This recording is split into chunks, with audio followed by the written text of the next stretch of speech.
Assalamualaikum warahmatullahi wabarakatuh. Perkenalkan, nama saya Dini Nur Hanifa, NIM 02. Saya dari kelompok 2. Di sini akan mempresentasikan tentang sejarah psikologi pendidikan. Sebelum lahir sebagai ilmu yang berdiri sendiri, psikologi pendidikan, pada umumnya psikologi sangat kental dipengaruhi oleh filsafat. Kenapa? Karena ahli psikologi saat itu juga ahli filsafat dan sebaliknya. Kemudian psikologi pendidikan itu secara resmi disebut sebagai disiplin ilmu tersendiri pada tahun 1879. Dipelopori oleh Wilhelm Wundt yang merupakan seorang yang berkebangsaan Jerman. Pada saat itu ada tokoh yang terkemuka psikologi bernama Johann Friedrich Herbart. Ia adalah seorang filsuf dari Jerman. Si Johann Friedrich Herbart ini meninggal, kemudian namanya diabadikan menjadi nama aliran psikologi, yaitu aliran Herbartianisme. Konsep utama pemikiran Herbartianisme ini adalah pengetahuan yang telah dimiliki setiap individu. Pandangan Herbartianisme dalam proses belajar atau memahami sesuatu yaitu bergantung pada hubungan antara ide-ide baru dengan pengetahuan yang telah dimiliki. Kemudian Herbartianisme ini menjadi pendahulu pada aliran psikoanalisa Freud. Selanjutnya, psikologi pendidikan ini berkembang lebih pesat di Amerika Serikat. Nah, di Amerika Serikat ini ada 3 perintis terkemuka yang muncul pada sejarah psikologi pendidikan, yaitu yang pertama William James, yang kedua John Dewey, dan yang ketiga Thorndike. Yang pertama William James ini berasal dari Amerika Serikat. Dia termasuk dalam pendiri mazhab pragmatisme. Dalam perkembangan psikologi pendidikan, William James menyatakan bahwa cara mengajar anak secara efektif dimulai mengajar pada titik yang sedikit lebih tinggi di atas tingkat pengetahuan dan pemahaman anak dengan tujuan untuk memperluas cakrawala pemikiran anak. Kemudian yang kedua yaitu John Dewey. Perkembangan psikologi dari John Dewey ini adalah membangun laboratorium psikologi pendidikan pertama di Amerika Serikat, tepatnya di Universitas Chicago dan Universitas Columbia. Selanjutnya yang terakhir yaitu Thorndike. Dalam perkembangan psikologi pendidikan, Thorndike berpendapat bahwa salah satu tugas pendidikan di sekolah yang paling penting adalah menanamkan keahlian penalaran anak. Nah, menjelang akhir abad 20, banyak ahli psikologi pendidikan menekankan pada aspek kognitif dari proses belajar.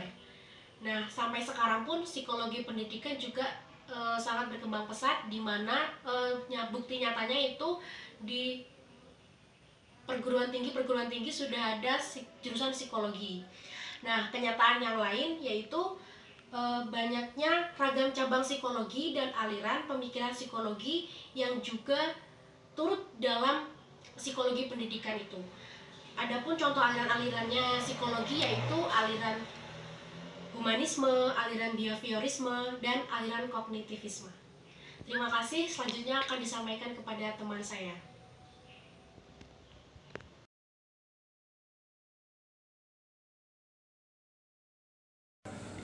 Perkenalkan, nama saya Sevi Juana Nur Aini, NIM 07. Saya di sini akan menjelaskan tentang psikologi pendidikan sebagai disiplin ilmu.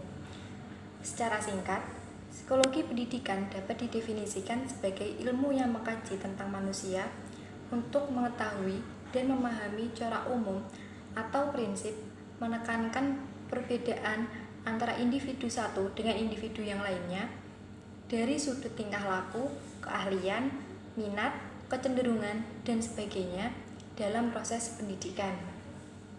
Kemudian, Anita Woolfolk mendefinisikan psikologi pendidikan sebagai disiplin ilmu yang membincangkan tentang proses-proses pengajaran dan pembelajaran melalui aturan dan teori-teori psikologi.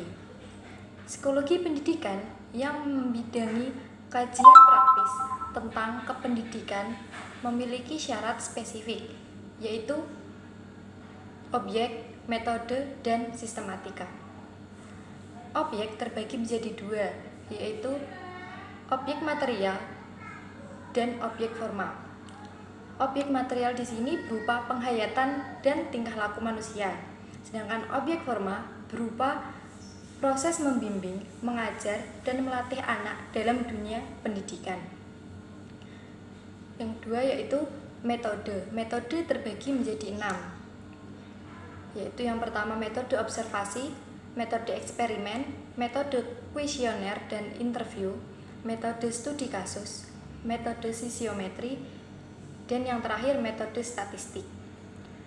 Yang pertama, metode observasi. Metode observasi di sini merupakan metode yang dilakukan dengan mengadakan pengamatan terhadap tingkah laku peserta didik pada situasi yang wajar, dilaksanakan dengan berencana, kontinu, dan sistematik. Diikuti dengan upaya mencatat dan merekam suara secara lengkap. Yang kedua, metode eksperimen. Metode eksperimen ini yaitu dengan sengaja menciptakan situasi buatan dalam pendidikan, dan dalam situasi tersebut ditempatkan subjek penelitian tertentu. Sementara itu, metode yang dilakukan dengan memberikan tugas, baik tugas tertulis maupun tugas yang lisan. Yang ketiga, metode kuesioner dan interview. Metode ini disebut juga dengan angket, di mana berisi daftar yang memuat sejumlah pertanyaan yang disampaikan untuk dijawab. Kemudian hasil jawaban dianalisa dan kemudian disimpulkan. Nah, yang keempat, metode studi kasus. Kejadian yang dialami oleh seorang peserta didik yang sebagai klien merupakan problem awal hingga akhir, memerlukan tatanan yang rapi dan ilmiah.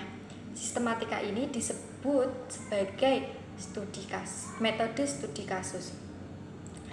Nah, yang kelima, metode sisiometri. Metode ini dilakukan untuk mengetahui bagaimana tingkat intensitas hubungan sosial seorang anak. Yang keenam atau yang terakhir, metode statistik. Metode ini digunakan untuk menganalisa dan menarik kesimpulan dari teori-teori sebelumnya. Yang terakhir, syarat spesifik yang terakhir yaitu sistematika. Sistematika psikologi dibagi menjadi 8 bagian, yaitu yang pertama, pengertian dan ruang lingkup psikologi pendidikan. Nah, yang kedua, peranan psikologi pendidikan dalam dunia pendidikan. Nah, yang ketiga, teori-teori psikologi belajar. Yang keempat, pertumbuhan dan perkembangan manusia. Yang kelima, pembawaan dan lingkungan dalam proses belajar. Yang keenam, ciri-ciri kematangan dalam belajar. Yang ketujuh, kemampuan dan integrasi. Dan yang terakhir, tipe-tipe dan kesulitan belajar.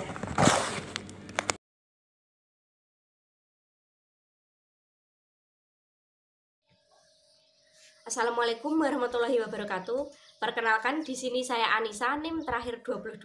Di sini saya akan melanjutkan pemaparan materi dari teman saya dari hubungan psikologi dengan ilmu lain. Oke, kita semua tahu bahwa ilmu pengetahuan yang pertama lahir adalah filsafat. Nah, filsafat tersendiri yaitu adalah ilmu yang mempelajari tentang hakikat dari segala sesuatu. Nah, kemudian dari filsafat ini kemudian lahirlah ilmu-ilmu cabang baru. Nah, tentunya tidak salah jika kita menganggap filsafat yaitu sebagai induk dari ilmu pengetahuan dan mother of the knowledge yang melahirkan ilmu-ilmu baru. Sementara itu, psikologi dalam melaksanakan tugasnya itu tidak dapat terlepas dari hubungan dengan ilmu lain, baik hubungan secara ilmu kealaman maupun hubungan secara ilmu kejiwaan. Kemudian psikologi yaitu sebagai ilmu pengetahuan yang mempelajari tentang gerak-gerik manusia, itu memiliki hubungan dengan ilmu yang lain. Ada beberapa hubungan psikologi dengan ilmu lain. Yang pertama yaitu adalah hubungan psikologi dengan filsafat. Jadi, manusia sebagai makhluk hidup di sini yaitu merupakan objek dari filsafat yang mempelajari dan merenungkan kembali tentang gerak-gerik manusia. Nah, meskipun psikologi ini telah memisahkan diri dari filsafat, psikologi ini tetap mempunyai hubungan dengan filsafat. Nah, apakah itu hubungannya? Jadi, jika psikologi itu mempelajari tentang gerak-gerik kehidupan manusia, sedangkan filsafat yaitu mempelajari dan merenungkan gerak-gerik manusia tersebut tadi. Kemudian yang kedua, yaitu hubungan psikologi dengan ilmu alam. Nah, ilmu alam tersendiri yaitu ilmu yang pertama kali memisahkan diri dari filsafat. Nah, setelah memisahkan diri dari filsafat, ilmu alam itu mengalami kemajuan yang cukup pesat. Nah, dari pandangan ini, maka ahli psikologi itu berpendapat bahwa jika psikologi ingin mengalami perkembangan ilmu yang pesat seperti ilmu alam, maka cara kerja yang ditempuh oleh psikologi harus mengikuti cara kerja dari ilmu pengetahuan, yakni secara objektif dan ilmiah. Kemudian yang ketiga yaitu adalah hubungan psikologi dengan biologi. Nah, kita semua tahu bahwa biologi itu mempelajari kehidupan manusia dengan menitik beratkan pada aspek jasmaniah. Karena kita semua tahu bahwa aspek jasmaniah itu berpengaruh terhadap aspek ruhaniah, begitu pula sebaliknya. Nah, sementara itu psikologi itu mempelajari aktivitas jiwa manusia yang merupakan manifestasi kehidupan jiwa manusia. Dengan demikian itu psikologi dan biologi memiliki objek sasaran yang sama, yaitu manusia. Namun dalam penyelidikannya, biologi dan psikologi itu mempunyai sudut pandang yang berbeda. Jika biologi itu mempelajari tentang aspek jasmaniah saja, namun psikologi itu mempelajari tentang aspek ruhaniah saja. Nah, keterkaitan antara psikologi dan biologi ini itu dapat kita lihat dari saat ibu hamil ya teman-teman. Kita semua tahu jika asupan gizi dari ibu hamil itu akan berpengaruh terhadap bayinya. Nah, setelah bayi itu lahir, jika vitaminnya tercukupi maka bayinya akan sehat, cerdas, dan lain-lain. Begitu pula sebaliknya, jika ibu hamil mengonsumsi makanan yang kurang sehat, kurang vitamin, dan lain sebagainya, maka akan berpengaruh terhadap perkembangan si bayi ini, entah dari otaknya atau dari lahir yang cacat. Kemudian yang keempat, yaitu hubungan psikologi dengan sosiologi. Sosiologi merupakan ilmu pengetahuan yang mempelajari manusia dalam kehidupan masalah hidup bermasyarakat. Nah, kita semua tahu bahwa psikologi dan sosiologi sama-sama berobjek manusia. Nah, studi dan tinjauan sosiologi yang terpenting adalah kehidupan sosial bermasyarakat. Nah, sedangkan tinjauan psikologi adalah tingkah laku sebagai penjelmaan hidup kejiwaan yang didorong oleh motif tertentu, sehingga seseorang tersebut itu melakukan suatu hal yang berpengaruh terhadap masyarakat. Jadi dalam artian psikologi dalam ilmu sosiologi ini berarti seperti latar belakang seseorang itu bergerak dan melakukan sesuatu hal yang dapat berpengaruh kepada masyarakat. Nah, kemudian selanjutnya yaitu adalah hubungan sosiologi dengan pedagogi. Nah, psikologi itu mempunyai pengaruh besar terhadap perkembangan ilmu pedagogik. Nah, pedagogi itu sebagai ilmu pengetahuan yang menuntun manusia sepanjang hayat itu tidak akan mencapai kesuksesan bila tidak berpedoman pada psikologi. Nah, karena kita tahu bahwa psikologi itu mempunyai pengaruh yang besar terhadap pendidikan. Misalnya, bagaimana cara berpikir anak, bagaimana cara anak tersebut berkonsentrasi, bagaimana anak tersebut mengingat, dan lain sebagainya. Kemudian yang terakhir yaitu adalah hubungan psikologi dengan agama. Nah, psikologi dan agama itu berkaitan dengan erat.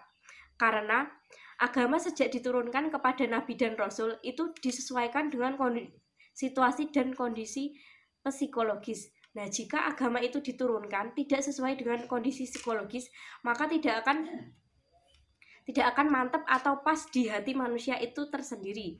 Nah, dalam hal ini baik psikologi maupun agama itu memberikan kepada manusia agar tidak melanggar norma-norma agama. Nah, sebab jika manusia itu melanggar dari norma-norma agama tersebut, maka yang timbul dalam diri manusia adalah perasaan berdosa. Nah, dari perasaan berdosa tersebut, maka manusia itu akan berpikir dan kemudian merasa tertekan maupun merasa kotor, nestapa, dan lain sebagainya.